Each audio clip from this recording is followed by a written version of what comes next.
noite, gente, mas por essa semana é um prazer estar com todos vocês novamente aqui com a gente.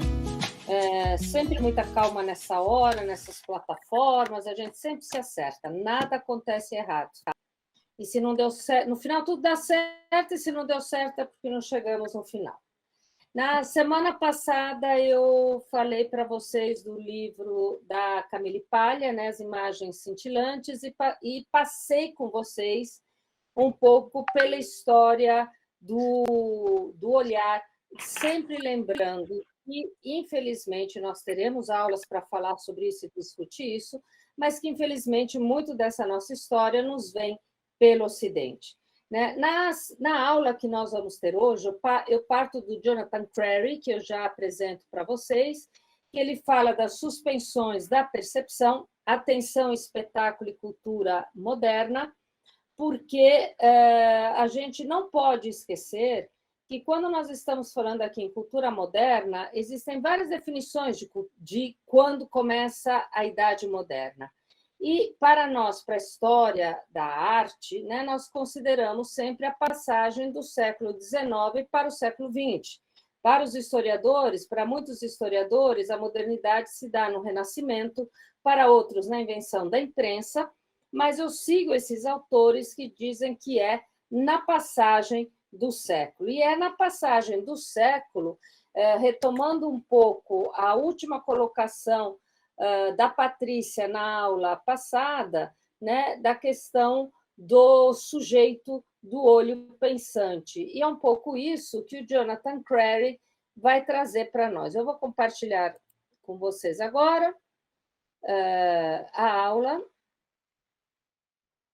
para a gente começar. E eu gosto muito também de, às vezes, misturar alguns autores, quando eu estou falando de um autor, porque eu gosto muito de colocá-los em confronto, né? O que um autor diz, o que um autor está dizendo. O Jonathan Crary, ele é um professor de arte moderna e teoria de arte na Universidade de Colômbia. Né? Ele escreveu um livro sobre as técnicas do observador no século XIX e escreveu um livro também interessante, 24/7, né, para falar justamente da questão do trabalho. Né? Bom, vamos lá. Então, Suspensões da Percepção é o nome do livro, do Jonathan Crary. Ele, como eu estava dizendo, essa é a carinha dele. Ele é professor de arte moderna e teoria da arte na Universidade de Colômbia. Ele é um pesquisador que eu gosto muito, porque ele conversa com o Michel Foucault, né? Mas ele conversa discutindo algumas questões que o Foucault colocou. Para quem leu Foucault, estudou Foucault, ele é extremamente complicado, porque ele é contraditório, ele vai e volta, tem vários momentos do Foucault, o que é fantástico, porque mostra também a linha de pensamento dele, mas o Jonathan Crary ele vai seguir a trilha aberta por Foucault e vai questionar o lugar comum de um olhar ativo na era moderna. Né? Então, Foucault ele vai questionar esse olhar ativo e o Jonathan Crary ele vai no sentido contrário. Ele vai dizer que, desde o século XIX, que o olhar é objeto de um crescente processo de disciplinamento. Né? Como eu estava dizendo antes, o que a Patrícia Rousseau terminou praticamente, né, com uma colocação dela na aula passada de dizer o sujeito que olha. Né? Então, por onde o Jonathan Crary vai começar? Ele vai analisar telas emblemáticas de Manet, de Seurat, de Cézanne, tratados de ótica e os primeiros experimentos com o cinema, e esse livro dele traça um panorama surpreendente e erudito sobre as transformações da visão contemporânea. Então, ele começa com Edouard Manet. E Manet, a gente sabe que foi um pintor e artista gráfico francês, e o Manet ele já traz essa questão desse olhar inovador dentro ainda do impressionismo, portanto, do século XIX, né, do espelhamento. Então, nós vemos a moça de frente, nós vemos a moça de costas, porque ela está espelhada pelo espelho. O quadro não mostra para nós com quem ela está conversando, mas o espelho sim.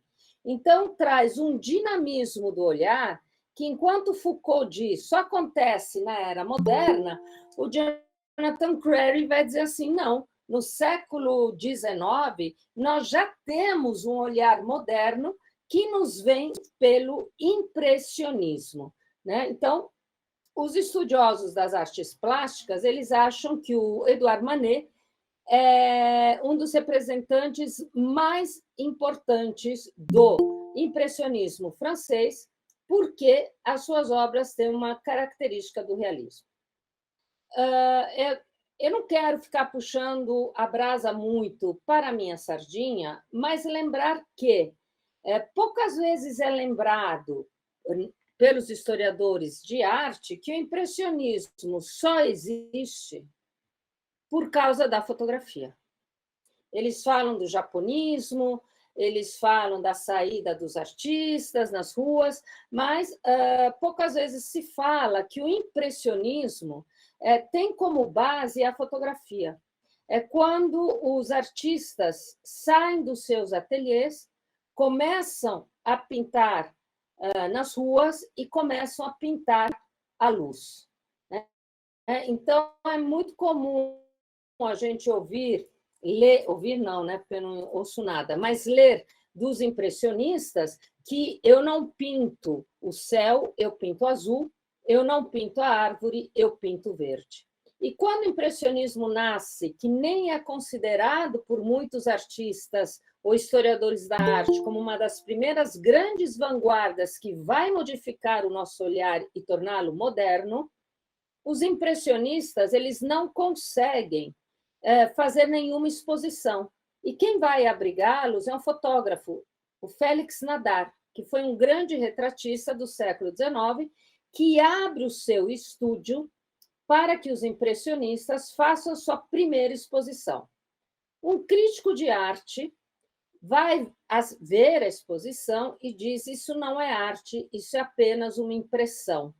E aí é Edouard Manet que vai dizer isso mesmo, nós somos impressionistas. Então, esse olhar moderno está muito calcado na fotografia e pouca gente fala da importância da fotografia na transformação desse olhar, porque traz exatamente esse realismo do qual o próprio Manet vai ser criticado por trazer esse, como nesse quadro, que é o mais, talvez um dos mais conhecidos dele, que é essa múltipla visão. Né? Ele pinta a atendente do bar, né? Mas, ao mesmo tempo, ela tem um espelho atrás dela, eu vejo com quem ela conversa, eu vejo as pessoas do bar. Então, eu tenho múltiplas camadas da visão. Né? Então, esse é por isso que o Jonathan Crary fala, esse já é um olhar moderno, já é um olhar que quebra, né, com o olhar que a gente estava acostumado, é quase uma tridimensionalidade do olhar. Em seguida, ele vai falar do Paul Cézanne, que é um pintor pós-impressionista francês, né? Ele se dedica muito tempo fotografando essa montanha, a montanha Santa Vitória, né? E o Cézanne também é considerado como o pintor que vai trazer as bases de transição do século XIX para a inovadora arte do século XX.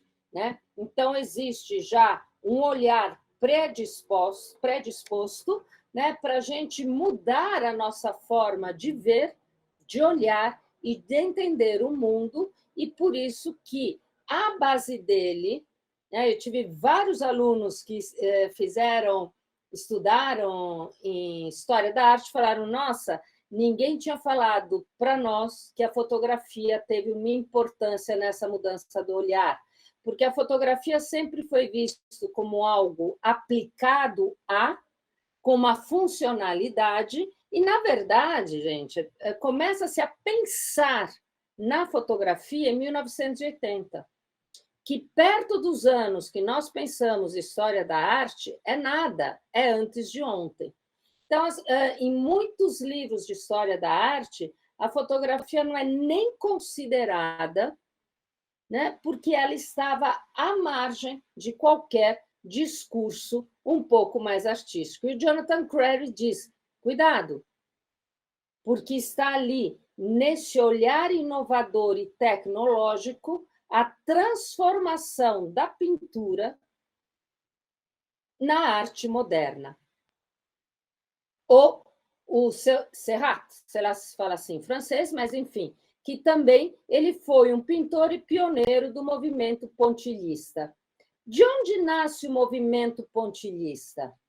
Não é que ele cria da cabeça dele, é porque a fotografia do século XIX, a emulsão era muito lenta e não conseguia fixar os personagens, então as pessoas apareciam como pontos. Muitos pintores jamais declararam que usavam a fotografia como fonte de seu estudo, com medo de terem as suas obras subvalorizadas.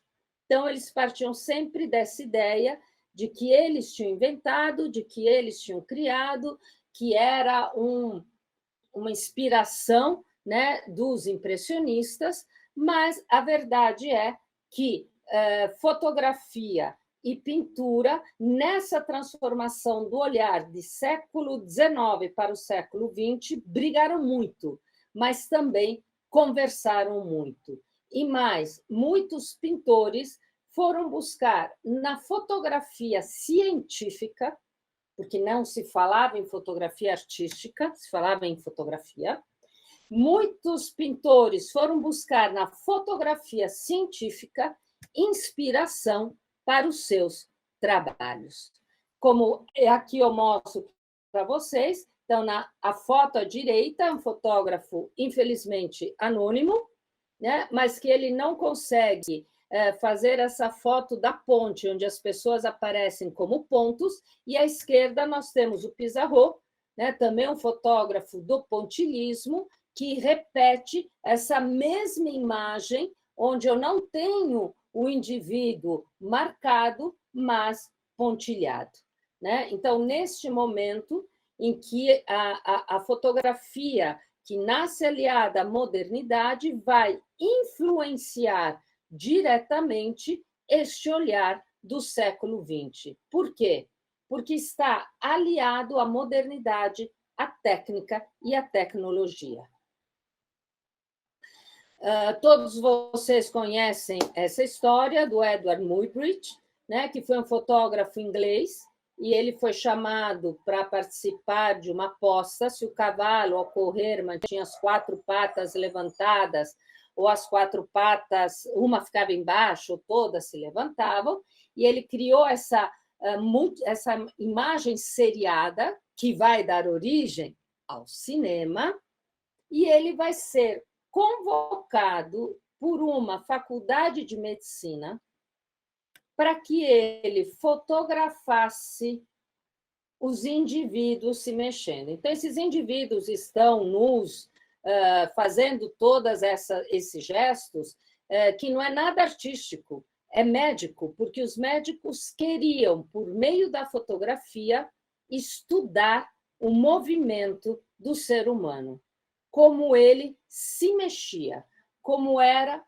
o corpo. E o Muybridge fez 17 volumes para essa faculdade de medicina. E o que isso tem a ver com a gente? Com a gente não tem a ver nada, mas tem a ver com Edgar Degas, que, como pintor, gravurista, escultor, ele também fotógrafo, ele quer fotografar as bailarinas para depois representá-las, mas ele não consegue pegar o movimento das bailarinas, por meio das suas fotografias, como a gente vê aqui. Então, em quem ele vai se inspirar? Nas fotos médicas do Edward Muybridge para fazer as famosas séries As Bailarinas. Então, nesse momento, a gente não tem essa dicotomia, né? Essa visão, que também é uma visão moderna, de ciências de um lado, arte dos outros, humanas de um lado, científicos dos outros, mas a gente tem uma junção, porque o corpo, que o Foucault já havia dito, e nisso Jonathan Crary se apoia, o corpo se torna parte importante da representação desse olho moderno. Então, quando Degas tenta fazer as fotos das bailarinas, ele não consegue, ele não domina, né, o movimento, e ele prefere, então, buscar na fotografia científica e médica do Muybridge a sua inspiração. Nós vamos encontrar um outro médico e fisiólogo que se chama Etienne Jules Marey. Ele vai ser conhecido como cronofotógrafo, né? Na verdade, ele cria cronofotografia, fotografia do tempo, e ele vai deixar, depois de um pouco, a medicina para se dedicar à fotografia e ao cinema. Como é que ele faz? Ele tem uma chapa única, ele vai colocando, vou chamar de eletrodos, enfim, nessa pessoa, é uma chapa única, essa pessoa corre diante da câmera, vai espocando o flash, vocês veem que o fundo é escuro, né? E acompanha o movimento humano. E ele faz coisas incríveis também no século XIX. Esse daqui é um sujeito dando marretadas. Como a chapa é única, fica todo o movimento. O que ele quer ver? Como médico, qual é o comportamento do ser humano. Só que ele acaba fazendo esse tipo de trabalho. E aí ele decide largar a medicina e se dedicar ao cinema. E esses trabalhos que ele faz no século XIX vão inspirar, no século XX, o Duchamp a fazer o nu descendo a escada. Então, a gente vê exatamente nesse momento como a fotografia, que não é considerada nada, além de uma representação do real, ou uma funcionalidade, ou uma máquina de criar certeza, ou algo que nem merece ser percebido, influenciando de forma direta nessa transformação do olhar contemporâneo, porque ela é dependente de uma câmera. Ele parte, Jonathan Crary, das promessas de progresso da modernidade, das transformações cognitivas que começam a fomentar pensadores do século XIX, mas explodem na virada do século XX. Na aula passada, eu falei para vocês que, pela minha trajetória do conhecimento, né, eu gosto muito sempre do contexto sociohistórico. Por que acontece essa virada? O que acontece do século XIX para o século XX, além de Revolução Industrial e todas essas coisas, mas o que acontece de verdade para a gente ter uma mudança significativa do olhar? A coisa mais importante que os autores chamam a atenção é Freud e a interpretação dos sonhos. Portanto, a existência de um inconsciente, de um imaginário. Tem o Einstein e a teoria da relatividade. Tem o Planck, o átomo. Tem a Primeira Guerra Mundial. Tem a Revolução Russa. Então, várias mudanças que fazem com que esses artistas, não à toa, eu falei disso um pouco para vocês na aula passada, né, deixam de lado os status vigentes da arte visual que existiu até então para criar as vanguardas artísticas.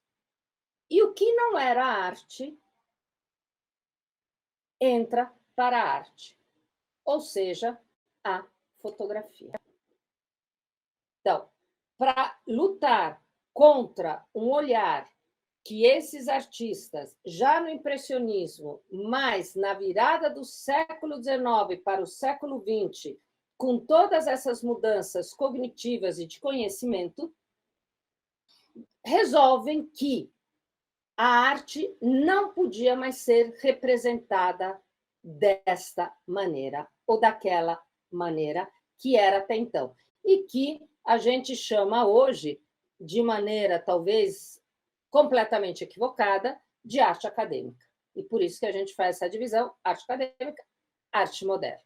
Né?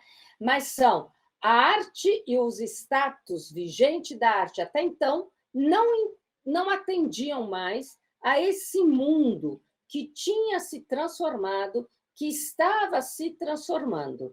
Né? Tem um historiador da arte italiano, chamado Carlo Giulio Argan, que eu particularmente gosto muito, e ele diz o seguinte: a fotografia, ela inventou o turista, porque aí todo mundo começou a viajar, a querer fotografar, a nos trazer visões de mundo, e a gente teve que mudar a nossa maneira de enxergar o mundo. Além, completa ele, né, como bom italiano sempre tem um sarcasmo final, além de estragar todos os monumentos, porque eles ficam lá fotografando enlouquecidamente. Então, quando a gente fala, ou eu falo da fotografia, claro que é a minha área de estudo, mas não é só por querer privilegiá-la, porque ela tem uma mudança fundamental no entendimento da arte moderna. Se eu não conseguir entender que a fotografia muda essa minha maneira de ver o mundo e que, portanto, de transformar este mundo e a visualidade, eu não entendo também como se inicia essa arte moderna, ou o próprio impressionismo, né? Ou própria mudança da pintura, uma tentativa de tridimensionalidade na bidimensionalidade, que é o que a fotografia também acaba trazendo. Claro que o Renascimento já fazia isso, mas a fotografia. E aí o Jonathan Crary ele estuda como o ser humano transforma a sua percepção do mundo ocidental. Então, gente, eu costumo dizer que história, para mim, sempre é sobra. Né? O que chegou até nós, temos uma história contada de um ponto de vista, a gente vai seguindo até que surgem os outros e a gente vai adequando. Né? E é o próprio Jonathan Crary que vai dizer, sem dúvida encontramos nas bases dessas transformações de percepção de mundo a fotografia e, logo em seguida, o cinema. Por quê? Porque o espectador muda o seu olhar, ele diz contemplativo. Eu não sei se é um erro de tradução, eu diria um espectador passivo para o espectador que molda a sua visão pelo valor da exposição, ou seja, da quantidade de imagens que chegam até ele, pela fotografia, pelo cinema, anos mais tarde pela televisão, e hoje a gente nem comenta, né, pelas telas do computador. Um dos desenvolvimentos, diz o autor, né, um dos desenvolvimentos mais importantes do século XIX para a história da percepção foi o surgimento, relativamente súbito, de modelo de visão subjetiva. A visão subjetiva só vai nascer, né, porque a gente já começa a se encaminhar para os estudos que vão levar à psicanálise. Porque a psicanálise, infelizmente, o Freud errou, ele quis lançar o livro dele em 1900 porque queria que fosse um livro do século XX, então ele devia ter lançado em 1901.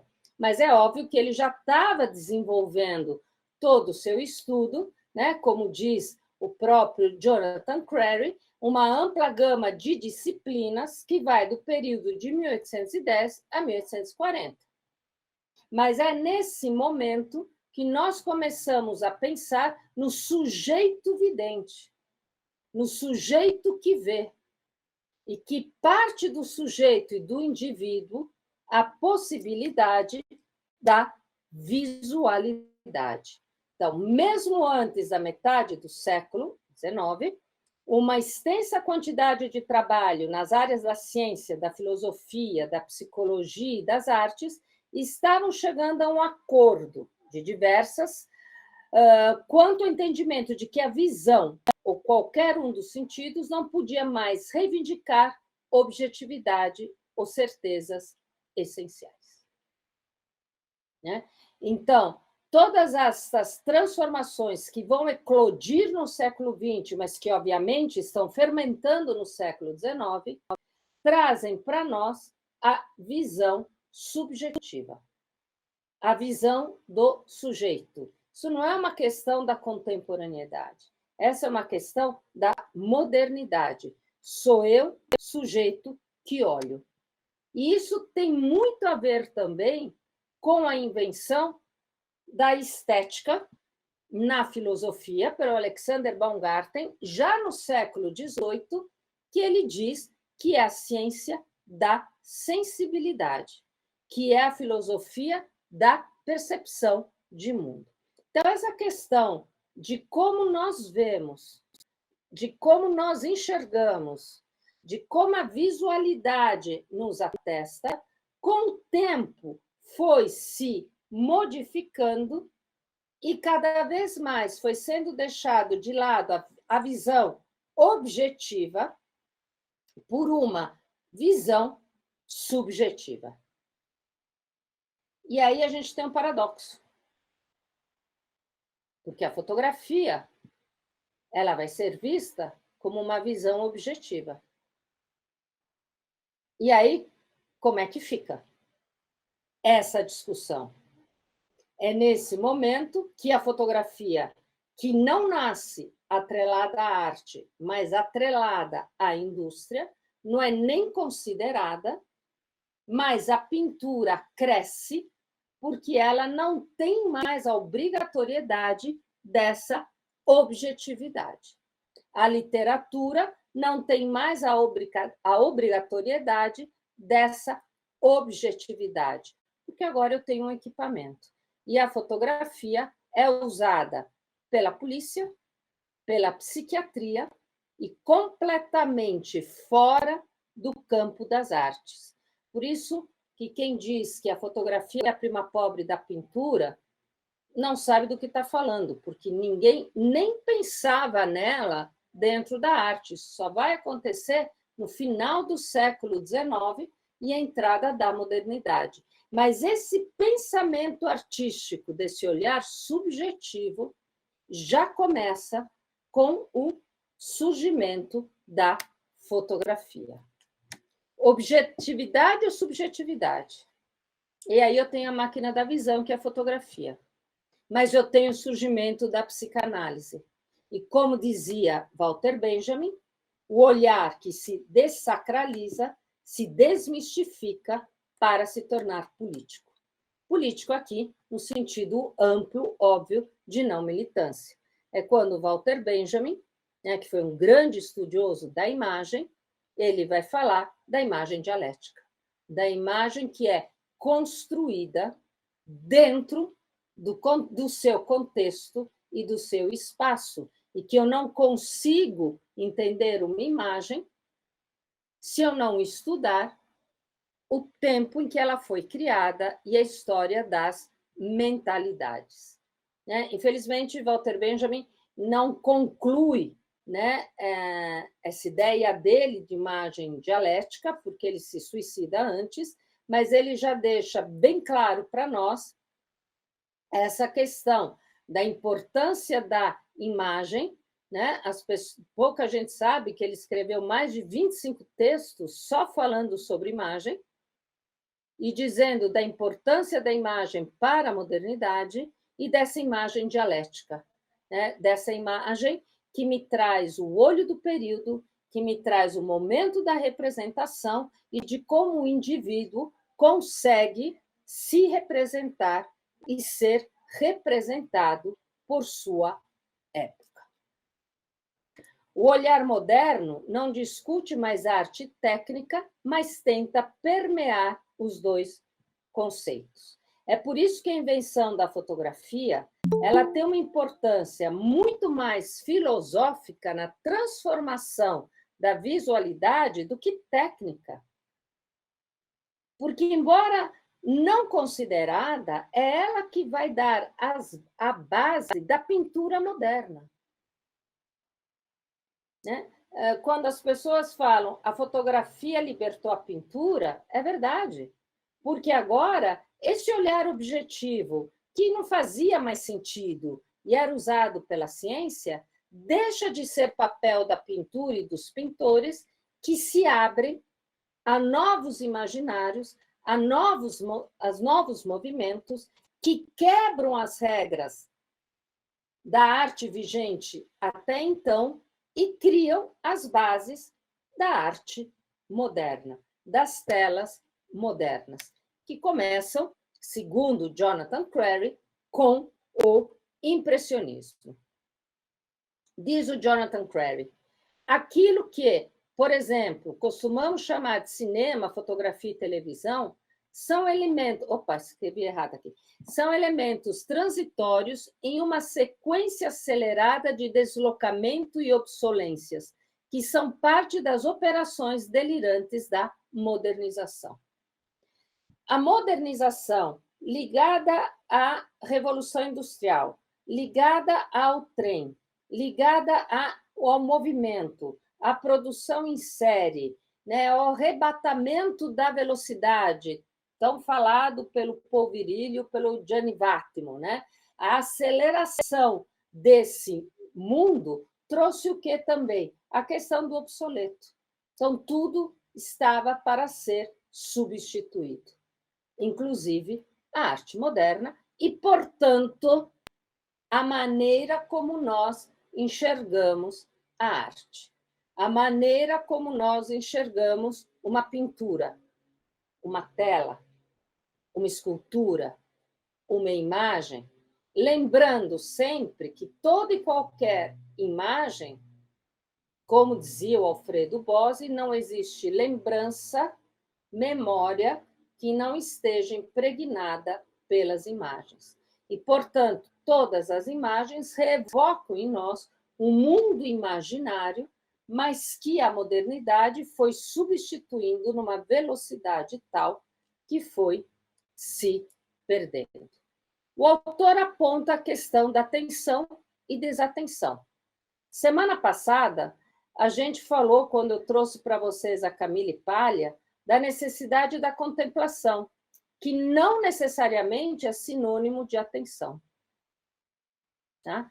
Porque hoje a gente fala, por exemplo, em economia da atenção num sentido pejorativo, ou seja, que nós somos o tempo inteiro distraídos, porque o celular apita, porque ele nos mostra, porque a gente fez uma pesquisa de livro, que a gente pode ler esse livro, porque ele vai nos levando por caminhos tais, né, que ele nos traz uma absoluta alienação.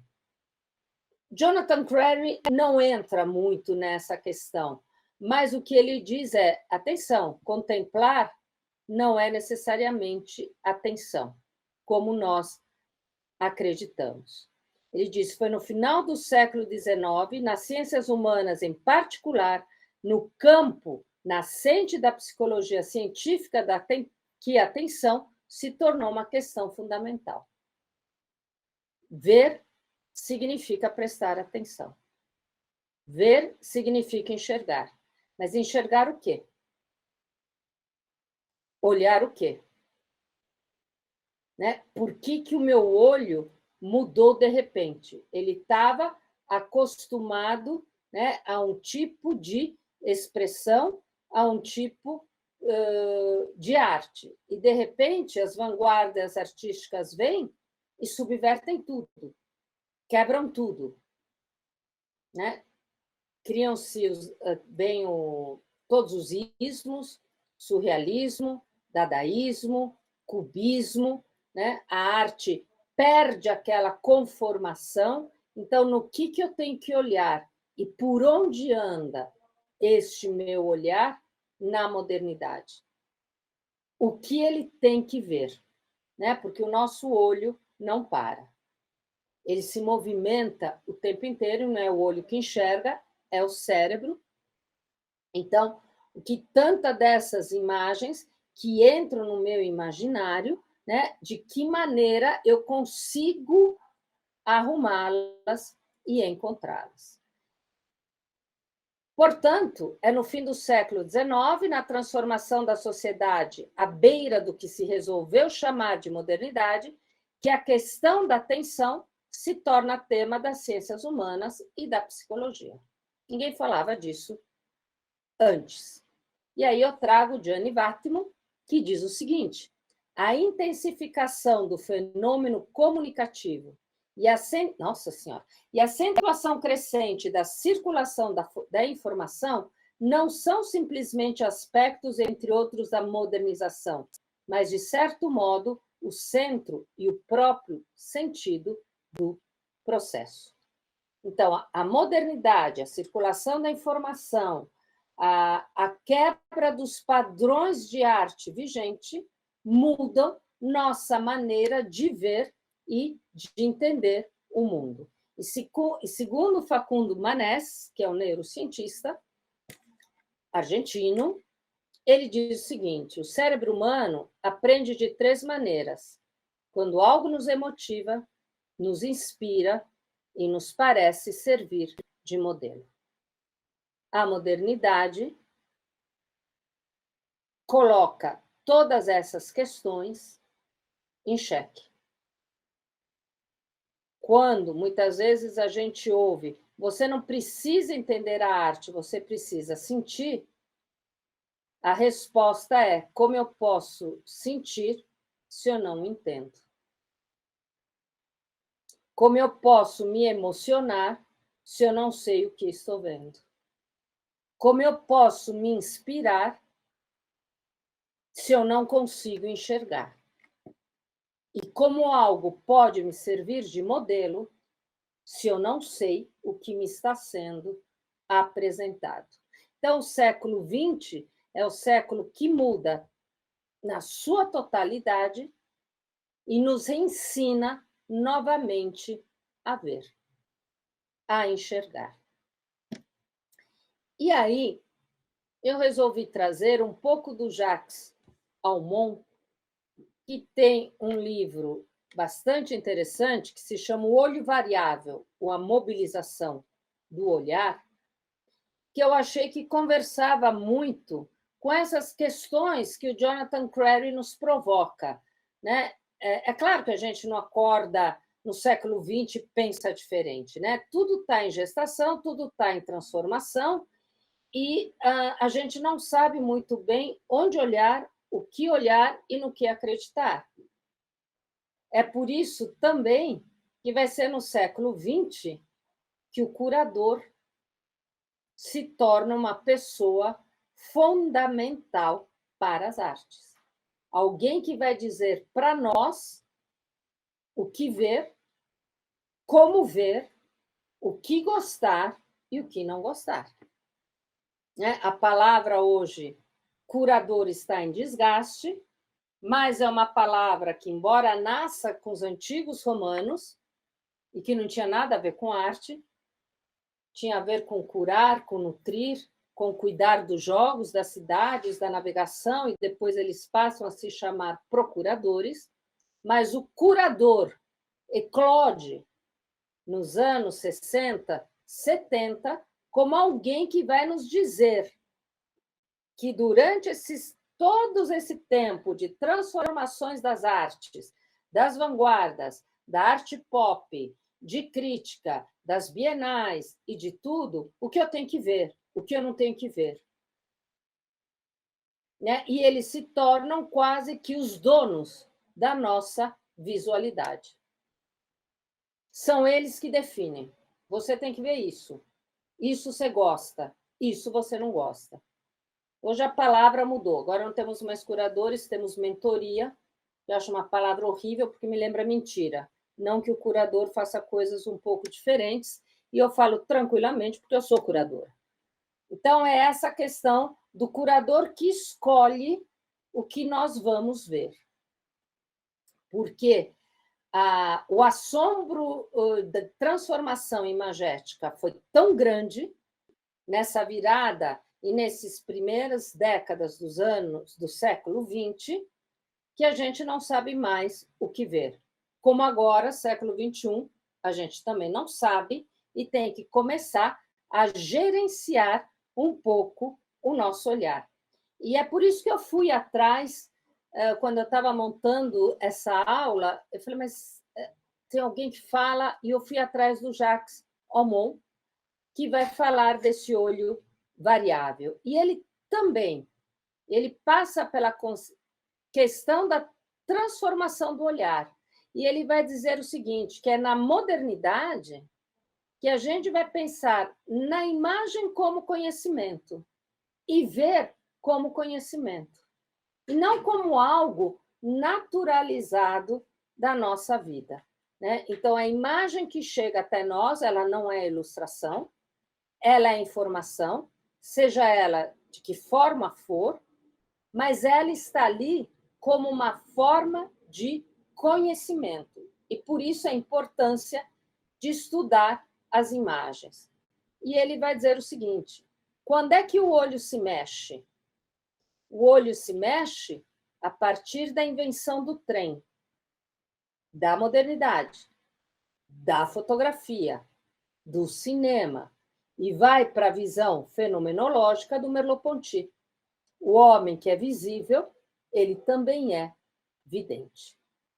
Então, ele passa a ser visto, mas ele passa a ver e construir uma ideia de mundo.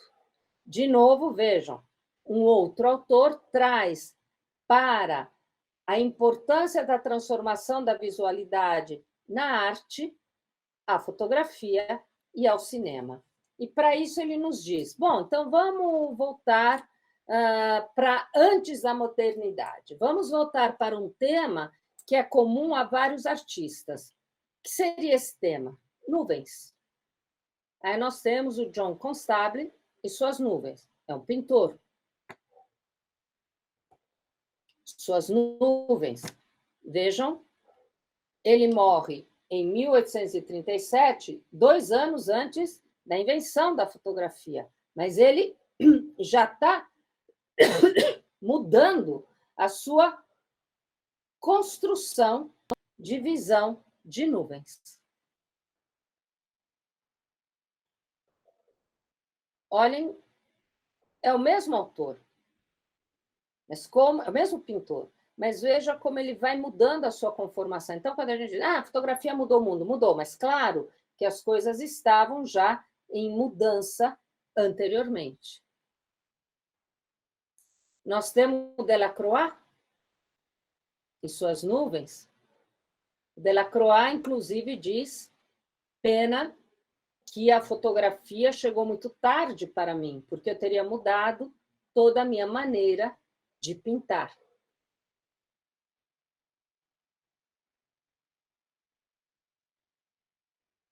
O tema é o mesmo. Todos fazem nuvens. Mas é a própria transformação da pincelada.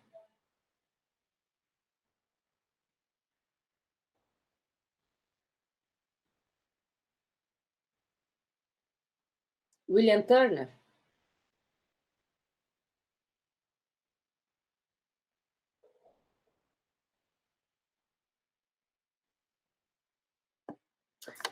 Alfred Stieglitz. E aí nós temos a fotografia. E Alfred Stieglitz, ele diz o seguinte, ele é considerado o pai da fotografia moderna. Eu não gosto muito desse quem é pai, quem é mãe, porque a gente nunca sabe mesmo, mas enfim, a gente segue o que nos dizem. E o Alfred Stieglitz, eles dizem, vocês querem que a fotografia seja arte? E ele diz, então, assim como os pintores, eu vou fotografar nuvens. E as nuvens, assim como a dos pintores, na minha fotografia, elas não se repetem. Você nunca mais vai achar essa nuvem. Então, a fotografia que você diz que é uma visão objetiva, também é subjetiva. E ele faz esse trabalho em 1902. E o Alfred Stieglitz, ele era um engenheiro. Ele não vem da área das artes. Ele vai para a fotografia e ajuda muito a pensar a fotografia como engenheiro. Aliás, ele é autor de uma frase em 1902 que para mim é fundamental. A fotografia não, duas frases. Ele vai dizer: a fotografia não é serva das artes. E os fotógrafos deveriam parar de se envergonhar porque fazem fotografia e querem imitar a arte. Né? Então, é incrível essa visão que ele tem da fotografia. Ele falou: a fotografia ela é uma expressão autônoma como desses pintores. E esse trabalho dele de nuvens é maravilhoso. E até hoje, muita gente imita essas nuvens. Né? Eu mesma já publiquei umas fotos minhas dizendo: olha, me inspirei no Stieglitz e nessas nuvens e nesses céus que o Stieglitz fotografava. E que não devem nada aos pintores que a gente viu antes. Né? É só para ver a transformação desse olhar e a densidade dessas imagens.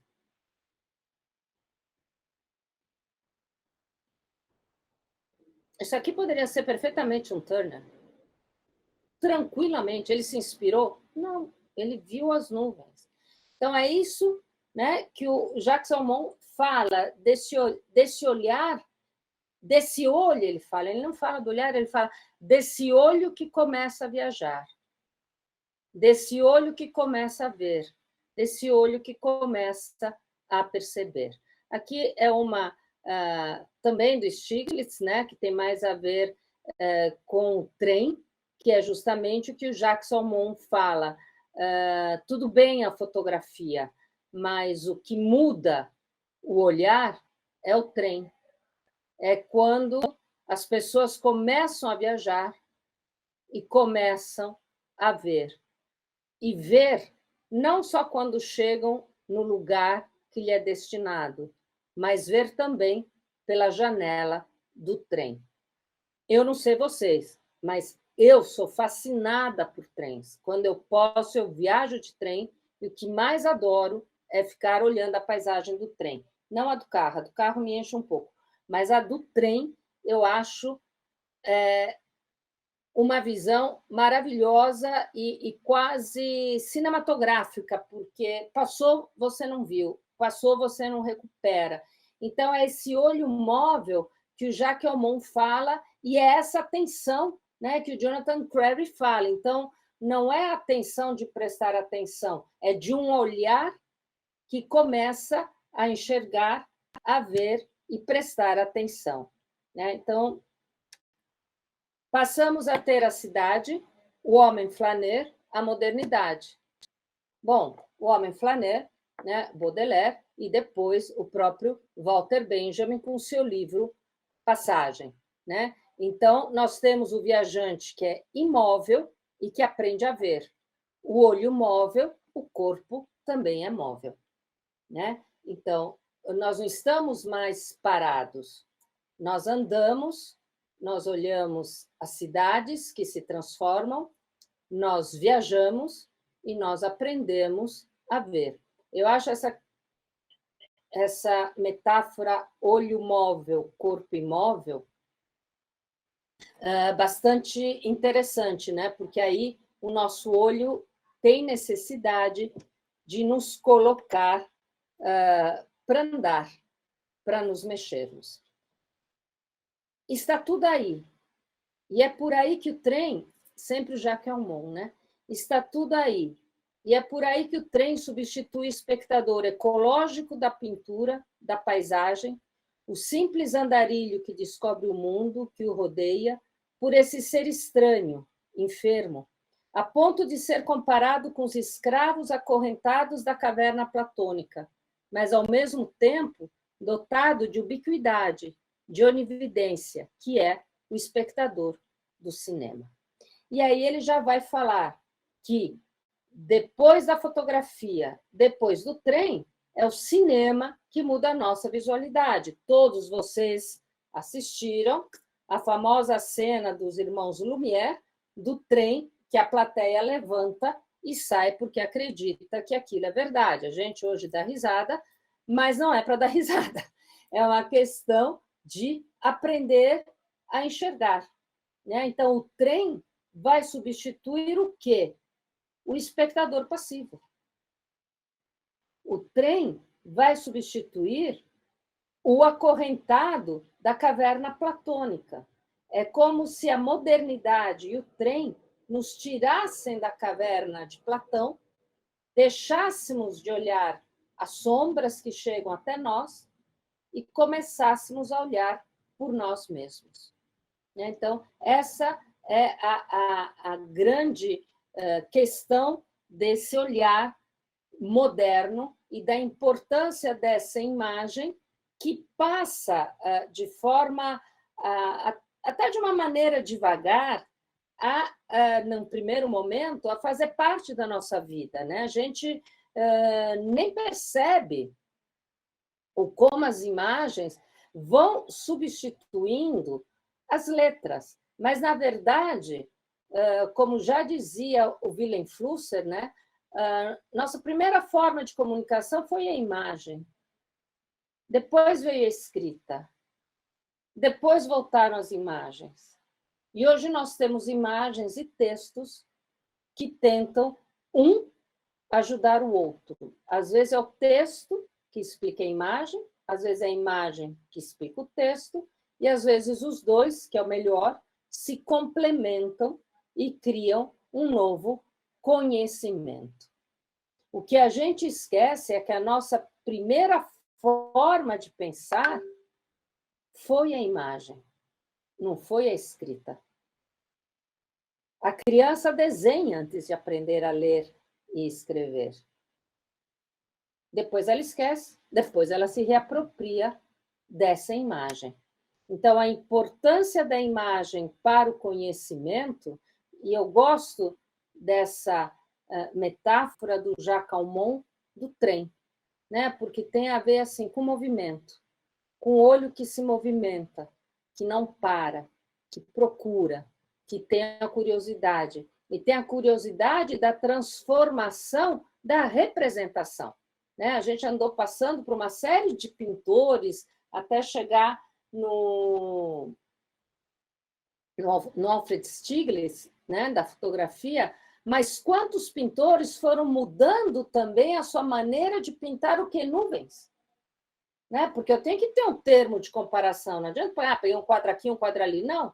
É o mesmo autor que vai mudando o seu pensamento, conforme muda o pensamento da sociedade, vai reintroduzindo a importância da imagem como forma de conhecimento que vai eclodir na modernidade, mas que eu não posso esquecer da importância fundamental da psicanálise, do imaginário, da imagem do sujeito que se reconhece como sujeito e do seu imaginário. Então, quando todas, algo que a neurociência, a boa neurociência faz hoje, que tenta, de novo, no nosso mundo ocidental, reunir os saberes que durante muito tempo ficaram dissociados. Né? Quando Freud escreve, em 1930, O Mal-Estar da Cultura, que no Brasil foi traduzido como Mal-Estar da Civilização, mas ele fala da cultura, ele também está falando dessa nova forma do olhar, desses aparatos que ele diz não vai falar da fotografia, mas ele diz são extensões, aparelhos que são extensões do nosso corpo. E o que é a fotografia ou o cinema, se não formas que nos ajudam? A fotografia, principalmente, é um aparelho que torna visível o invisível, que nos traz novas possibilidades de visualidades. O cinema também, ele traz para dentro da nossa cidade coisas que eu jamais veria. Né? Então, como a imagem muda a nossa maneira de ver. E ele fala, o Jacques Salmon diz, mas quando começa isso? Com os panoramas do século XIX, os dioramas, que culminaram com a fotografia. Então, não é que eu quero puxar para a fotografia, mas é que, para a modernidade, para a pintura, para a arte moderna, né, quem foi na última Bienal também viu a quantidade de fotografias que se fazem presentes, né? Porque ela é a senhora da modernidade. Eu não sei se ela vai ser a senhora da contemporaneidade, acredito que vai ser o vídeo, mas como ainda ela se torna a grande expressão e a recuperação dessa representatividade. Né? E diz o Jacques Salmon, o olhar se alarga, nosso olhar se torna panorâmico. Né? E aí aqui são os dioramas, onde as pessoas se sentavam e as imagens giravam e eles iam vendo imagens de mundo. Vai ser muito divertido isso, de ver. Acredito eu, não sei. E aí a gente tem também a fotografia panorâmica. Né? Então, não só um pedaço, mas a amplitude. Né? Inclusive, os fotógrafos nunca chamaram isso de paisagem, eles chamavam de vistas. Paisagem é um termo da pintura, porque já requer uma intervenção do autor naquilo que está vendo. Então, hoje a gente faz com a fotografia a paisagem, mas no século XIX, os próprios fotógrafos diziam, nós fazemos vistas, não paisagem. São os críticos de arte que levam para um pouco essa confusão da visão panorâmica e, portanto, panorama da fotografia, que não é. Essa daqui é a primeira fotografia, essa fotografia eu trago porque ela é muito engraçada. A primeira fotografia onde aparece um sujeito, aliás, aparecem dois. Tem alguns que dizem que são três, porque aqui tem outro.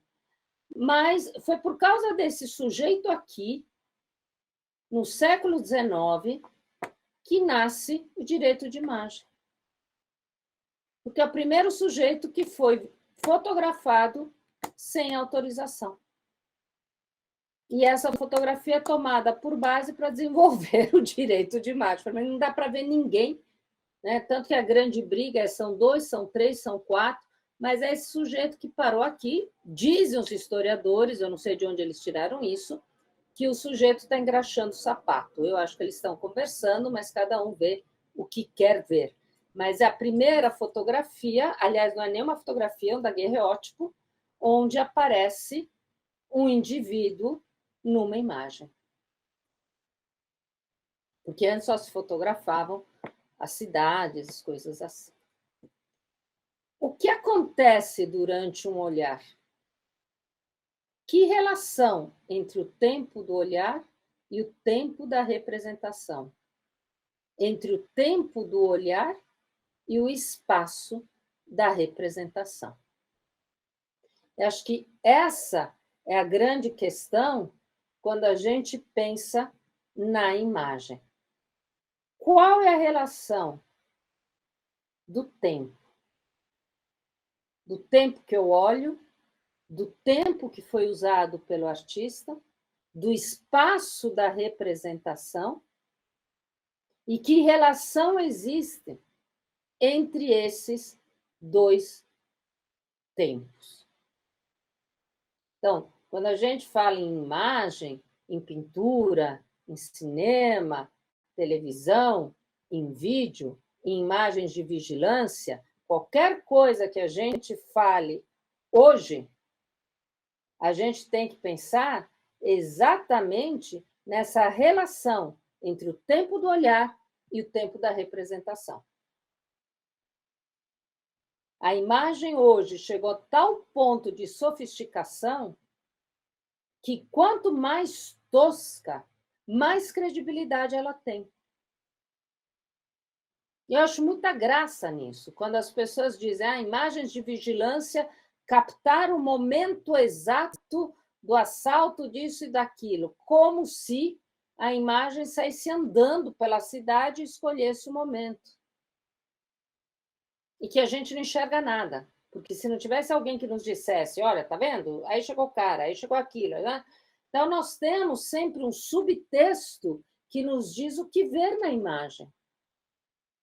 E por ela ser tosca, ela se torna crível. A gente acredita nela. Mas que tempo é esse do olhar? E de que olhar que a gente está falando? De um olhar que diz a Camille Paglia que nós perdemos porque nós não enxergamos? De um olhar que dizem os contemporâneos da pós-imagem e dizem precisamos aprender a gerenciar o nosso olhar? Então, vejam que quando eu desconheço a imagem, eu estou tirando, né, metade do conhecimento que eu posso ter do mundo. Quando eu uso a imagem como ilustração, eu estou tirando conhecimento do mundo. Quando eu uso a imagem como meme, eu estou tirando a história do mundo. Porque ela vira uma piada, algo a ser esquecido rapidamente, e como nós falamos na semana passada, não existe um olhar inocente, não existe um olhar sem um sujeito. Vou criar a palavra agora. Sem um sujeito olhante, ou sem um sujeito vidente, que resolva, naquele momento, fazer aquela representação. Moholy-Nagy, em 1929, disse: o analfabeto do futuro não será quem não souber ler e escrever, mas quem não entender uma fotografia, eu diria uma imagem. E o Walter Benjamin, 31, diz: mas não será mais analfabeto quem precisar de uma legenda para entender a imagem? Será que nós não somos capazes de ter uma educação visual do olhar que passa pelas mais variadas áreas do saber para a gente compreender o que nós estamos vendo e de que maneira nós estamos vendo? Eu acho que essa pergunta do Jacques Almond é uma pergunta fundamental para a gente partir para as nossas reflexões. E é assim, para a gente tentar manter a aula, o horário da aula, que a semana passada nós interrompemos, ficando mais ou menos no final. Eu termino com essa pergunta do Jacques Almond. Onde anda o nosso olhar? Onde anda a nossa representação? E de que tempo do olhar nós estamos falando? Passo a palavra agora para vocês. Oi, Marina Azevedo, estou te vendo. Passo a palavra agora para vocês, para quem quiser perguntar, falar, se colocar. Fala, Marina, você levantou a mão, pode falar. Boa noite a todos. Boa noite, Simoneta. É só uma pergunta. Boa noite, querida. As redes sociais, o uso mais instantâneo dos celulares teve alguma mudança nos olhares e nas captações? Ou são imagens, é fotografia? Não teve nenhuma mudança? Eu falar que é fotografia, não é fotografia, é um pouco complicado, né? Mas o que eu queria te dizer é as redes sociais mudaram. Eu não posso dizer se são fotografias ou não são, elas são, mas elas mudaram muito a visualidade, porque eu acho que essas imagens hoje das redes sociais são imagens sem território. Então, são imagens que não nos dizem onde a gente está, o que a gente está vendo, são imagens muito iguais. Eu tenho um pouco de pena de quem vai estudar as imagens no futuro e do que a gente está deixando nesse tsunami de imagens iguais que a gente está passando pelas redes sociais, imagens muito fechadas que só funcionam quando eu corro o meu dedo no celular e que elas se remetem, não todas, claro, porque a gente não pode generalizar, tem gente que faz coisas muito interessantes, mas em que, em geral, elas se remetem a uma obviedade inacreditável. Elas são, como diz o Foncobert, a fúria das imagens, né? Elas vêm agora, nos invadem, não nos dizem nada, não acrescentam em nada. Se você entra no Instagram, você tem um monte, não dá para generalizar, obviamente, mas você tem um monte de imagens que são iguais, e eu acho que o digital, a gente deveria parar de falar em fotografia digital.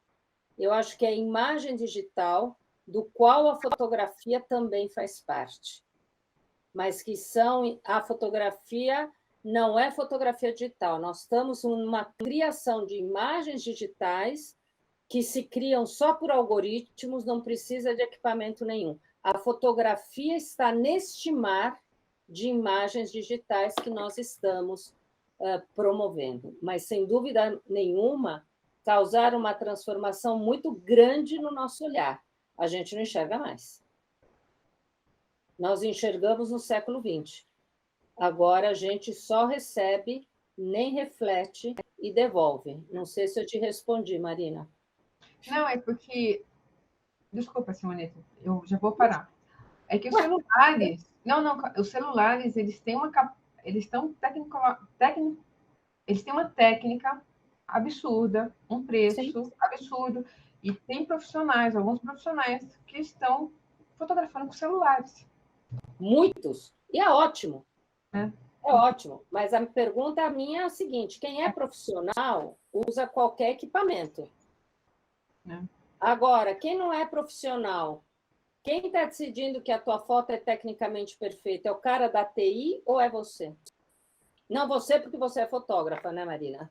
Mas quem está decidindo para quem não é fotógrafo, né? Uma pessoa que não fotografa compra um celular, não vou nem dizer o nome, compra qualquer celular e passa a fotografar e fala: minha foto é perfeita. Perfeita a partir do olhar de quem? Do cara da TI ou seu? Porque quem é fotógrafo, fotografa até com lata de leite ninho. Sim. Né? Então, não é o equipamento. Né? A gente já falava isso no século XX. Se eu tivesse a câmera que você tem, eu faria suas fotografias. Você pode me dar a câmera do Hélio Campos Melo, eu jamais vou fazer uma foto que nem do Hélio Campos Melo. Vou ficar muito abaixo do Hélio Campos Melo. Opa. Posso falar? Claro. A minha câmera atualmente é um celular que eu não vou falar a marca dele, mas é um celular. Mas porque o que eu acho... Teu celular, eu não vou fazer tua foto.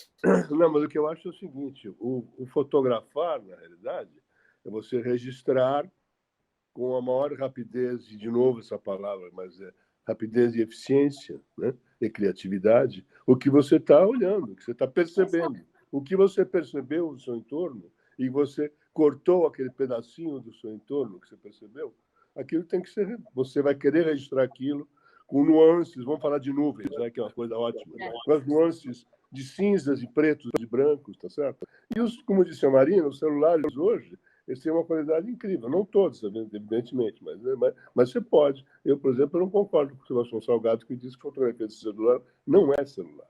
Ou seja, o que é fotografia? É o que você pensa e consegue registrar. Né? Mas o que o Sebastião Salgado falou, na verdade, foi o seguinte, que é um pouco aquilo que eu estou falando. Né? O celular faz... Não é o celular, o digital faz imagens. Tem muita gente boa, profissional, que fotografa com celular e faz imagens incríveis, mas não é o aparelho que faz de você um fotógrafo, como não era a câmera antes. É claro. Não, desculpe. Hoje pego o Mídio, que está aqui. O Mídio entrou agora há pouco. Ele quer falar, inclusive. O Mídio ele é uma criança, digamos assim, perto do que eu sou. E ele fotografa analógico, ou seja, com ampliador, ele copia, ele tem aquele cheiro de ácido acético e tal. Hoje, para quem usa celular, fotografar analógico deve ser dificílimo, tá certo? Para mim, é um sonho, né? Enfim. Devolvo aqui. Fala, Patrícia. Eu só queria passar para o Mídio um pouquinho, porque ele... Você está sem som. Tô conseguindo me ouvir? Tô. Sim. Então, tá. Sim. Não, a pergunta vai para outra direção, mas aproveitando para falar sobre isso, assim, eu nasci tenho 35, estou nessa turma aí que transita bem, né, entre o analógico e o digital, mas a minha raiz sempre vai, meu ponteiro sempre vai ali para o analógico. Falando nisso, Simoneta, eu encontrei com a Rosângela do Clube do Analógico e Mágicas na sexta. Ela mandou um beijão para você, que eu comentei que estou fazendo o curso. Então, beijo passado. Você falou de várias coisas que reverberaram aqui, porque apesar de eu fotografar, o meu trabalho principal mesmo é com arte para games. Eu trabalho com animação, em frame a frame, enfim, só que na tela do computador. E se vocês vissem a quantidade de foto e vídeo que a gente faz de referência, absurdas, as coisas mais esquisitas possíveis, mas dentro da prática isso ainda é visto com um pouco de vergonha. O que você falou ali do Stiglitz, parece que a gente vive esse mesmo tempo, assim. A gente ainda fala gente, não tem vergonha de usar a fotografia como uma ferramenta, como um auxílio, né? É óbvio que é uma forma de arte, mas também pode ser usado como essa ferramenta. E ainda existe essa discrepância entre puxa, estou usando a fotografia, logo você não é um artista, você está usando uma muleta, você está usando um atalho, né? Uma facilidade. E eu vejo que esse tipo de pensamento não mudou muito aí entre o 19 e 20 até agora. Você podia comentar um pouquinho mais sobre isso? Porque isso, eu falei, gente, parece que a gente vive essa mesma coisa na prática da animação. A gente vive os mesmos discursos como os nossos pais, né? Um pouco é isso, né? Tudo que é novo sempre atrapalha, tudo que a fotografia demora para ser vista hoje, ainda, infelizmente, como algo autônomo. Né? Eu canso de ouvir gente falando, nossa, que linda foto, parece uma pintura, como se a foto não pudesse ser bonita por si própria. Que linda foto, ponto. Né? Não parece com nada. E nos games, eu acho que os games sofrem o mesmo preconceito, assim como os quadrinhos, de serem algo menor, e as pessoas não entendem ainda hoje essa questão que ou eu entendo a imagem, é meio o enigma da esfinge, decifra-me, eu te devoro. Ou eu entendo a imagem hoje em dia e a importância da imagem, a multiplicidade de imagens que nós temos, e eu acho realmente que a imagem digital ela é muito mais do que a fotografia. A fotografia ela faz parte dessa imagem digital. Mas dentro da imagem digital eu tenho game, eu tenho outras várias formas de formação da imagem que estão todas dentro desse grande guarda-chuva hoje que a gente chama de digital. Quando antes era bem separado. Você é cartunista, você é pintor, você é fotógrafo, e hoje a gente tem um guarda-chuva imenso, né? E quando o Sebastião Salgado falou aquela frase infeliz, aliás, o Sebastião Salgado fala muitas frases infelizes, como ele falou, daqui a 60 anos a fotografia não vai existir mais. Eu falei, bom, eu não vou existir mais, você não vai existir mais, Fotografia talvez não adianta. Mas é que ele se pega muito numa tradição francesa, né, da imagem numérica, e que quer falar de imagem digital, como um grande guarda-chuva, ou também a fotografia. Agora, falar que a foto de celular não é fotografia é um exagero, porque você está usando o celular como câmera fotográfica. Mas eu posso usar o celular como vídeo e eu posso usar o celular para fazer games. Então, o que eu quero dizer é que a gente não pode voltar para o século XIX, né, e dar mais importância para a ferramenta do que para a expressão do sujeito. É isso que eu digo. Tanto faz da forma que você criou essa imagem, o importante é que existe um sujeito atrás dessa imagem que está produzindo essa imagem, né? Porque senão eu vou acreditar que eu sou babá de câmera fotográfica. Eu levo ela para o e depois eu vou buscá-la e ela me traz as fotos. O que o Willem Flusser falava do funcionário do aparelho. O aparelho ele é limitador, sim, mas eu tenho que dominá-lo. E, ao dominá-lo, sou eu que mando no que eu quero fazer. Então, não é que não dá para usar celular. Patrícia, eu já vou te dar a palavra, mas eu vou contar uma história para você, Hélio, que eu não sei se eu te contei. Essa história, não para você, é para todos. Eu perguntei para o Maurício Lima se ele fotografava os conflitos com celular, e ele me disse que não. E eu falei, mas por quê? Você acha que o celular não é bom? Eu pensei, é a mesma coisa sua, Marina. Não, mas tem celulares hoje que são maravilhosos. E ele virou, eu estou pegando uma camerinha aqui, mequetrefe que eu tenho.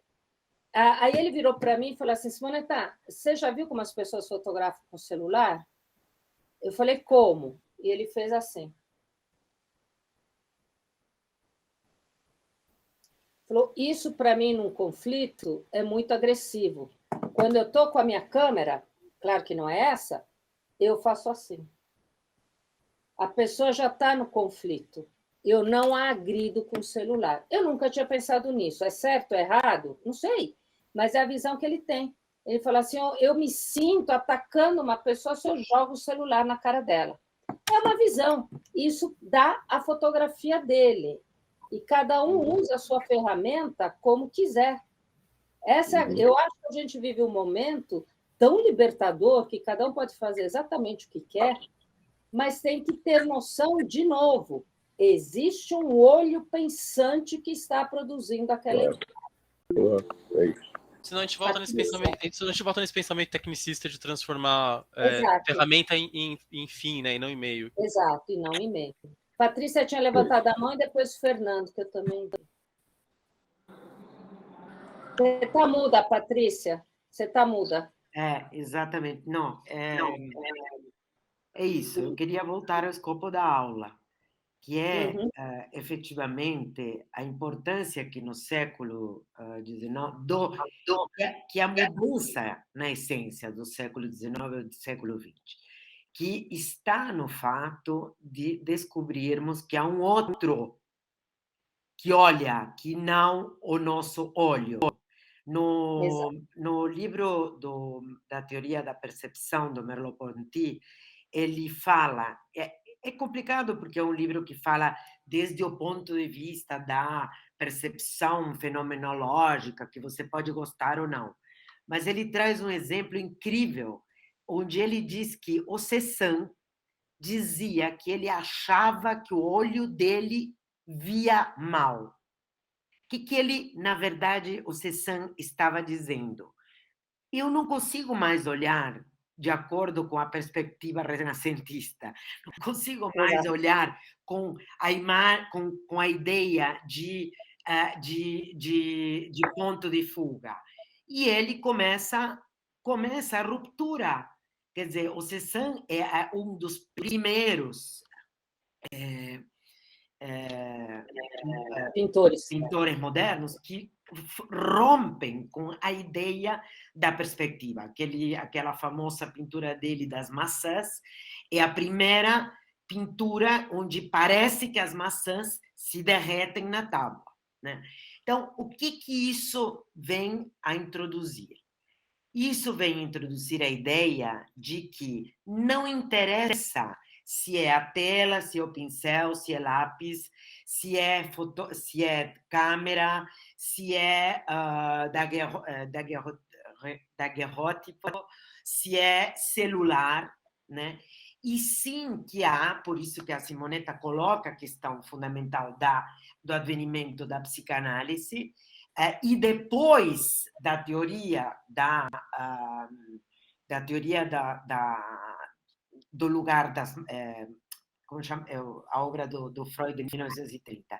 Me fugiu agora, que você comentou. Mal-estar na civilização, na cultura. Mal-estar na civilização, que coloca que, na verdade, nós somos um sujeito social. Então, nós somos duas coisas. Por isso que não é um paradoxo quando a fotografia introduz o lugar da objetividade e da subjetividade. Porque, na verdade, o que se introduz no século XX, com o modernismo e a contemporaneidade, é a ideia de que não há um sujeito sozinho, há um sujeito que olha um outro e que olha num contexto social.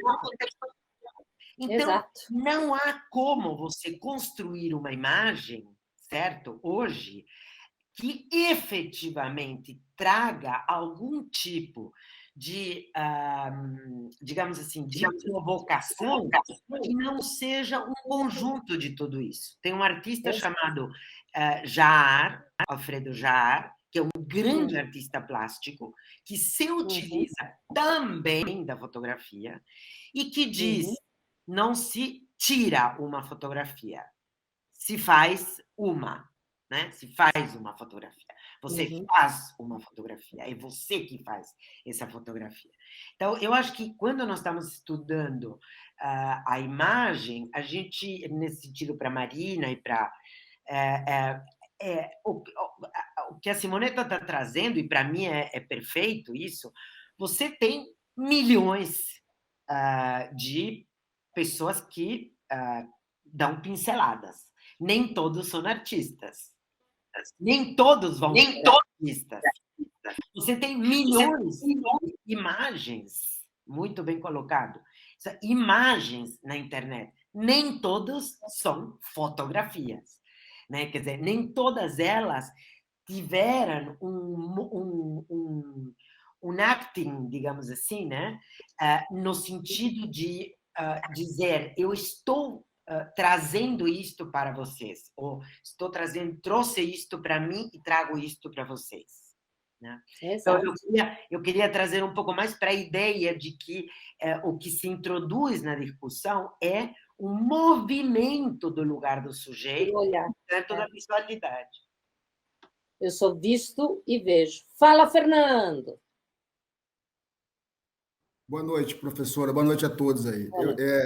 Primeiro, eu queria pedir perdão se a minha pergunta for muito elementar, mas eu estou há pouco tempo aí mais ligado à fotografia. Então, dentro disso que a gente estava conversando anteriormente, e a Patrícia comentou muito bem aí em relação às imagens e fotografia. Toda imagem é uma fotografia? Não. Porque, assim, a gente parece que faz muita imagem e está fazendo pouca fotografia. E a impressão que eu tenho, pelo menos é que para mim ela só é fotografia quando ela está no papel. Aí vai muito aquilo que a gente estava conversando. Eu acho que parece que a gente produz muita imagem e pouca fotografia. Aí vai aquilo que a gente estava conversando sobre atenção e contemplação. Quando ela está no papel ou na minha parede, às vezes eu ponho, né, contemplo mais, e nos meus livros também contemplo mais. No celular parece que a gente faz por fazer. Eu acho que um projeto ou comunicar, a gente pegar a fotografia do celular e imprimir, mas eu acho que a gente faz muito pouco, né? Então, eu queria que você... Como é que você pensa em relação a isso? A produção de imagens Porque um conceito que eu tenho que pode ser atrasado ou equivocado é que só é fotografia realmente quando ela já está no papel. Não, Nem toda imagem é fotografia. Você tem o desenho, você tem a pintura, você tem várias outras formas de imagem que também estão no papel, né? Eu vou usar uma palavra que eu sempre usei com os meus alunos, que eu não ensinava eles a fotografar, que é intencionalidade. Tudo está na tua intencionalidade do olhar, né? É isso que vai transformar uma imagem talvez banal numa imagem que possa ser uma fotografia de jornalismo, ou possa ser uma fotografia de arte. Para mim nisso eu concordo muito com a Patrícia, né? A intencionalidade do sujeito, né?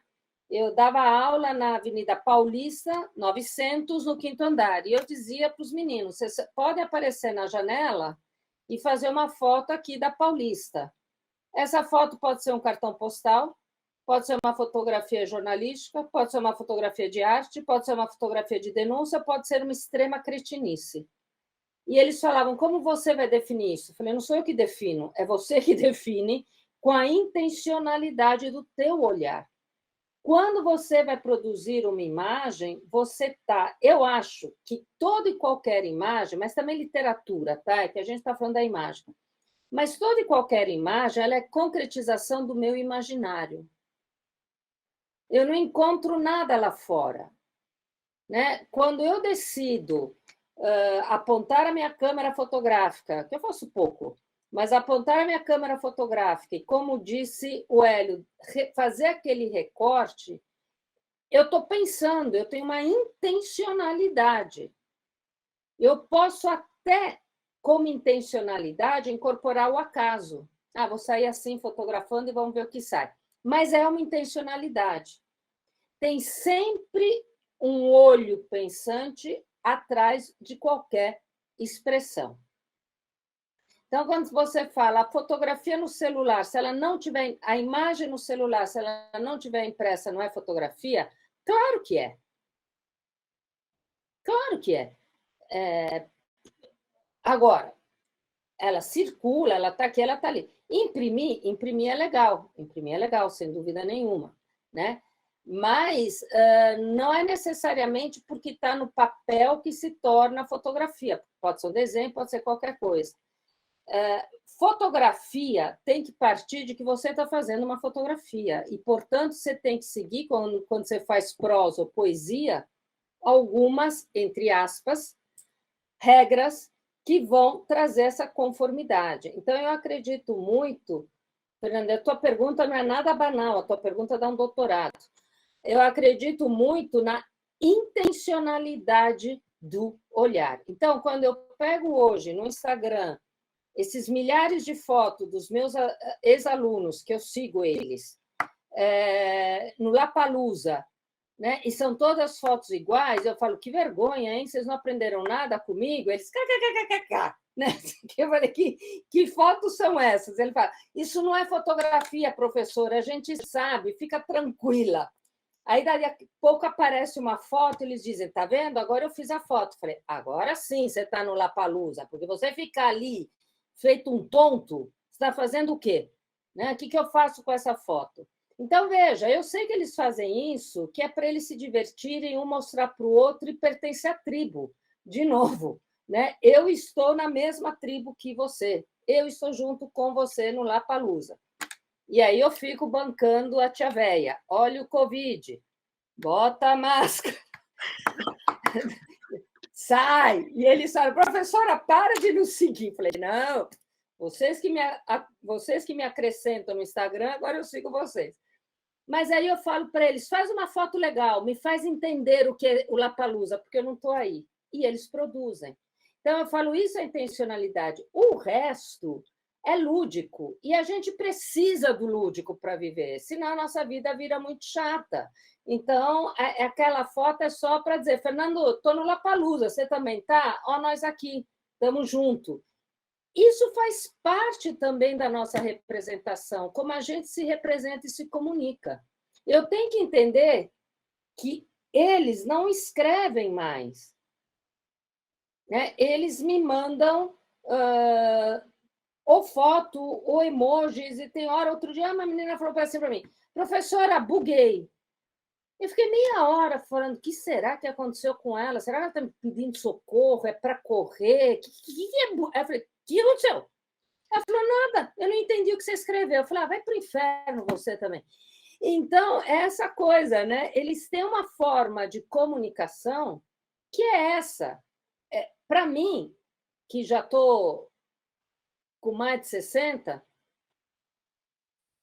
eu acho engraçado, porque me rejuvenesce quando eu falo com eles. Aí eles ficam mandando, pitepitupa, tap, tap, tá, porque eles não conseguem escrever uma frase inteira. E às vezes ele fala, olha, senta que eu vou escrever muito, vem 3 linhas. Eu falei, cadê o resto? Agora, eu queria fazer um comentário Só para um minutinho Fernando. para terminar um pouquinho. Só um minutinho, Patrícia. Então, você tem que entender essa imagem usada como comunicação, ao invés da escrita, e a imagem usada como uma fotografia, que está no celular e tem o seu espaço no álbum. Fala, Patrícia. Não, porque uma questão que o Fernando colocou, e que eu acho que não é nenhuma bobagem, é muito pertinente, Nenhuma. do momento chave que nós estamos vivendo de 10 anos para cá. Vou dar um exemplo para dizer o que eu quero dizer. O que você está dizendo é que a maneira em que nós valorizávamos uma imagem, muitas vezes, fundamentalmente, ou de uma reprodução de um quadro, ou de uma fotografia, era na impressão. Claro, eu concordo com você totalmente. A Brasileiros, Arte Brasileiros, a revista Cult, a revista, ou seja, vários veículos, né? A Art Forum nos Estados Unidos, vários veículos, eles se fizeram como referências. O Hélio Campos Melo vai lembrar as revistas famosas da fotografia. Eu não conheço, mas eu sei da importância que teve a nossa, por exemplo, a qualidade da impressão que a Arte Brasileiros tinha 10 anos atrás, quando começou. Muito bem. Isso, hoje, é inviável. Não existe.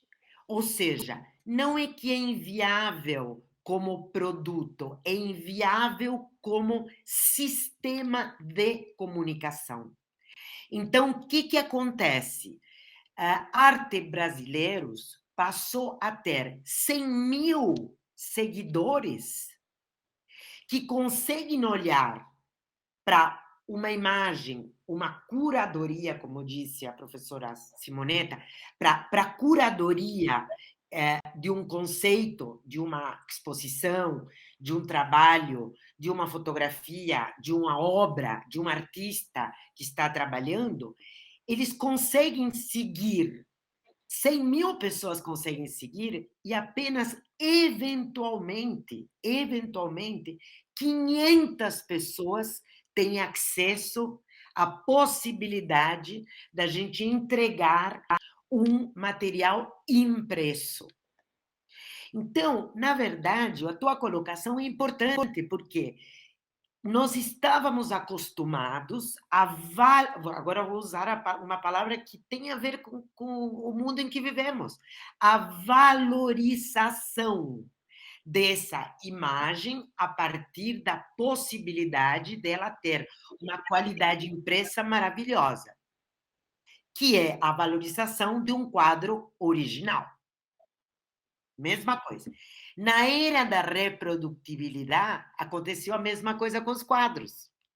Quando eles começaram a ser reproduzidos, o valor da reprodução é outro. Então, na verdade, você tem... nós temos que nos acostumar a isso. Até hoje temos uma dificuldade brutal, porque quando escolhemos a capa da Arte Brasileira, nós escolhemos pensando na revista, pensando na impressão da capa. Depois, quando eu a vejo no celular, digo, ai, que linda, mas, puxa, não tem nada a ver, não tem o impacto que obviamente tem, né, na revista. Então, a tua colocação é muito correta, quer dizer, mas é isso, é isso. A imagem hoje é digital. É que nem aula, né, Fernando? Quem diria há 2 anos que a gente ia ter todas essas plataformas e todas essas aulas online? E a pergunta é aqui, né? Eu sou uma imagem, você é uma imagem. Nós estamos nos vendo mediado por uma plataforma e somos todos imagem aqui. Nós não estamos olho no olho. Eu posso conhecer todos vocês, muitos, inclusive, pessoalmente, né? Mas quando a gente está aqui na plataforma, eu sou uma imagem. Não sou eu, assim como você. É isso que a gente faz, mas então, dessa transformação que ela está sendo muito rápida, na questão da impressão. E aí, mas, por outro lado, a gente volta, por exemplo, para o fotolivro, que é o livro artesanal, costurado à mão, que é bonito, e que aí ele vira o quê? Um livro-objeto. Um livro-objeto. Né? Eu tenho muitos livros duplicados.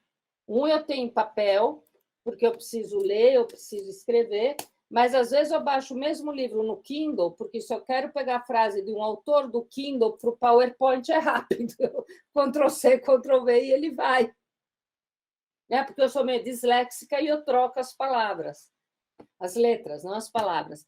Então, eu tenho os livros, eu tenho tudo duplicado, porque alguns eu rabisco, alguns eu tenho o original e a tradução, mas vai estar tudo agora aqui nessa tela. Né? E nós vamos viver nessa tela. E nessa tela, nós somos imagens. Não sou eu, não é você.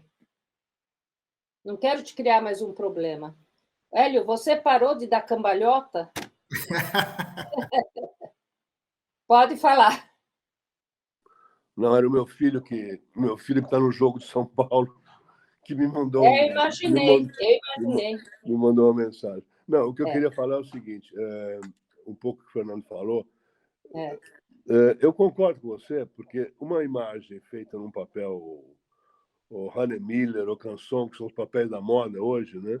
Não estamos falando de, enfim, da coisa analógica, mas, enfim, esses papéis de algodão que tem uma textura que é a mesma textura que a gente vê quando você faz a foto. Eu vou botar um pouco as nuvens, tá certo? Com todas as suas nuances, seja ela uma foto branca e preta ou uma foto cor, né? O que você tem ali é uma coisa fantástica, é uma delícia. Ou seja, então, a intenção, a gente tem a intenção de fazer uma cópia daquilo, tá certo? Eu tenho uma intenção. Eu tenho várias intenções aqui no meu computador, aqui no meu celular.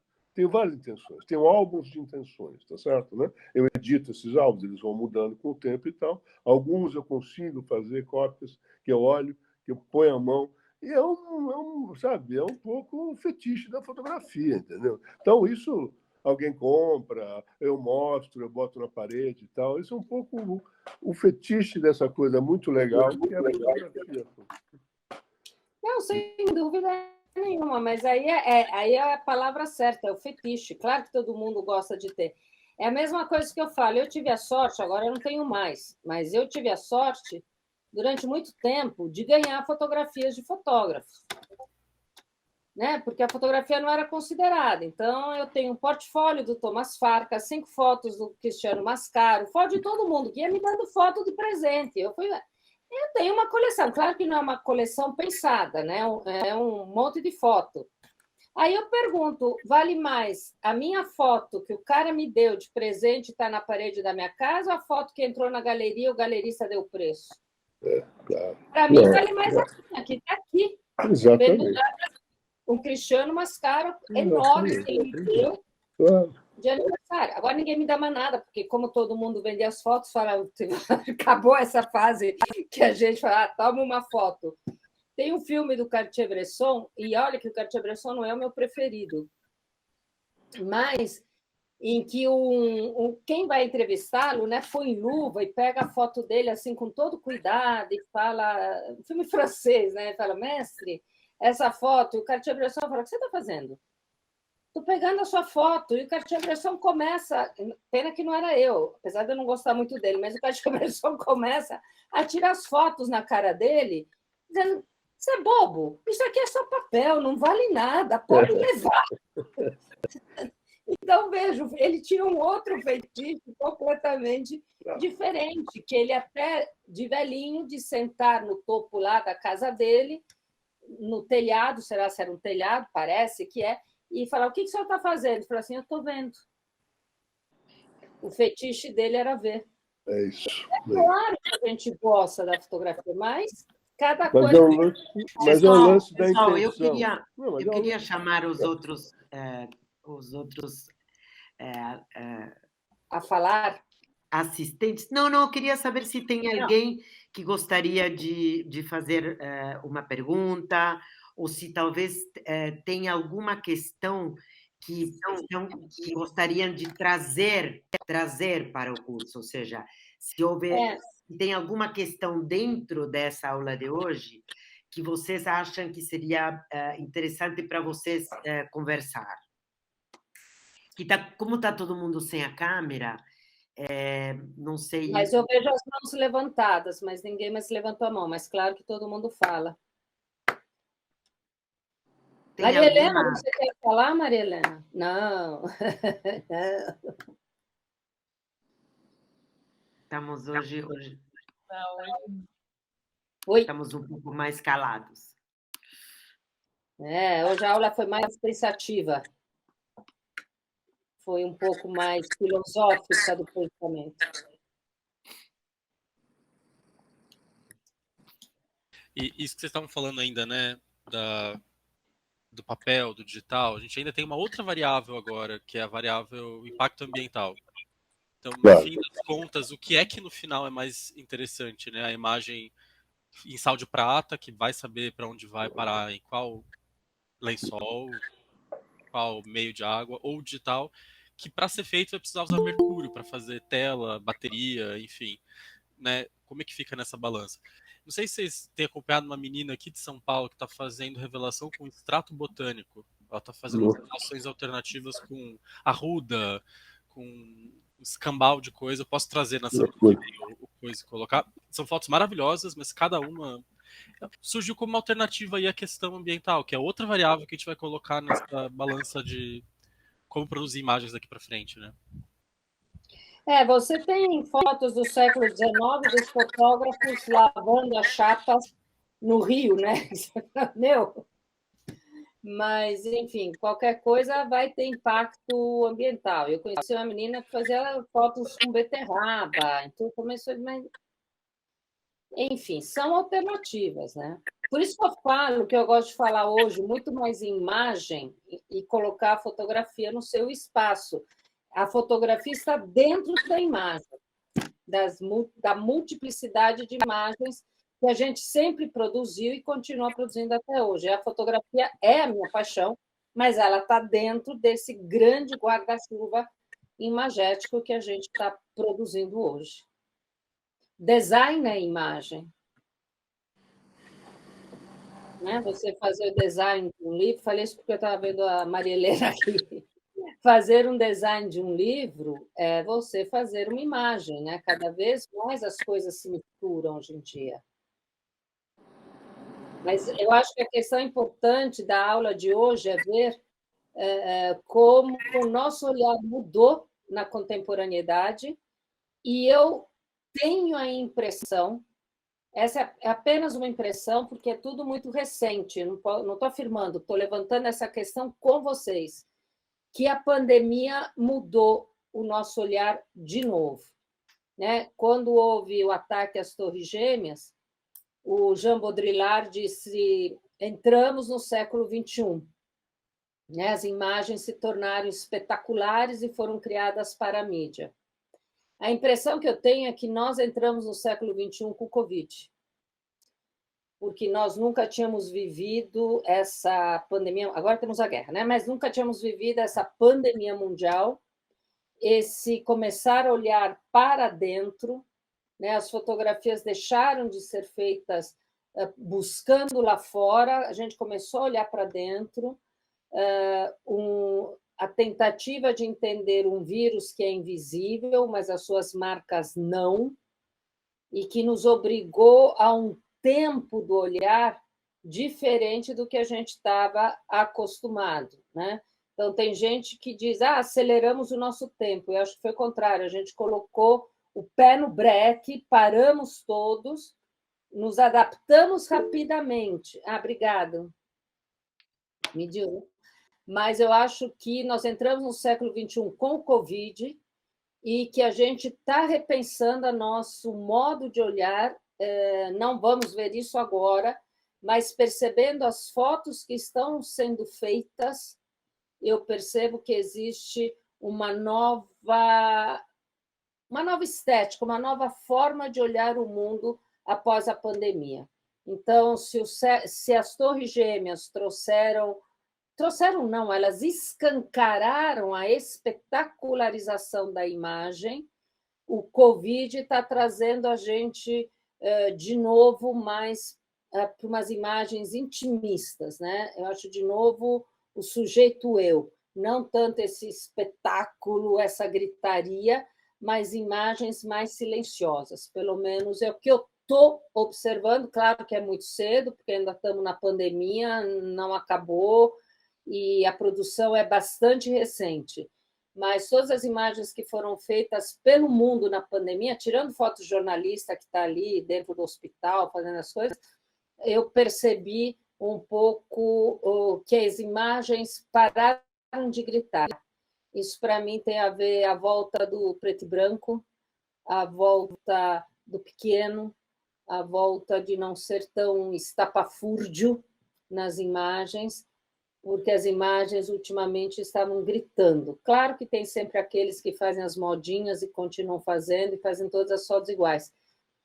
Mas eu estou vendo assim um pouco um retorno à quietude que não vivíamos há muito tempo. Estou percebendo isso, inclusive no fotojornalismo. Muita imagem preto e branco, muita imagem que retorna quase a uma fotografia dos anos 60, né? E tem uma nova forma de olhar. Eu estou falando isso para vocês todos, muito mais como uma sensação do que verdadeiramente um estudo, né? Como eu estudo muito essa coisa do olhar e do ver e da transformação do olhar, eu tenho reparado um pouco nisso, em imagens mais quietas, se eu posso dizer assim, no silêncio das imagens, né? Dizia o Manuel de Barros como fotografar o silêncio, ele tem um poema lindo sobre isso, mas eu acho que não é fotografar o silêncio, é fotografar imagens que não gritam, né? Nós vivemos no meio de muita gritaria, o digital, quando vem, ele nasce colorido, né? Então, para imprimir era muito difícil, porque ele não tinha o preto absoluto, eram 20 anos de muita cor e muita gritaria, porque a cor grita, né? Tanto que os melhores fotógrafos coloristas eles são monocromáticos, e eu estou vendo um retorno a uma quietude um pouco da imagem, é uma imagem mais pensativa e menos explosiva, se eu puder usar assim esses termos. E isso, para mim, tem a ver com a visualidade, né? Nós passamos a ver e olhar de forma diferente, até com desconfiança, infelizmente. Então, os próximos anos a gente vai ver o quanto a gente entrou realmente no século XXI, porque até então eu sempre achei que a gente estava no século XIX, para ser bem sincero, que nem no século XX a gente tinha entrado. Muito bom. Muito bom, nos vemos semana que vem. Acho que podemos encerrar, então, se não tem mais perguntas. E muito obrigada, Simonetta. Maravilhosa. Nada, espero que vocês tenham gostado dessa reflexão do olhar, das transformações, e nos vemos semana que vem. Estava muito bom, gostei muito. Obrigado, boa noite a Tchau, todos e gente. todas. Boa noite. Tchau. Boa noite. Tchau, tchau, tchau. Obrigada.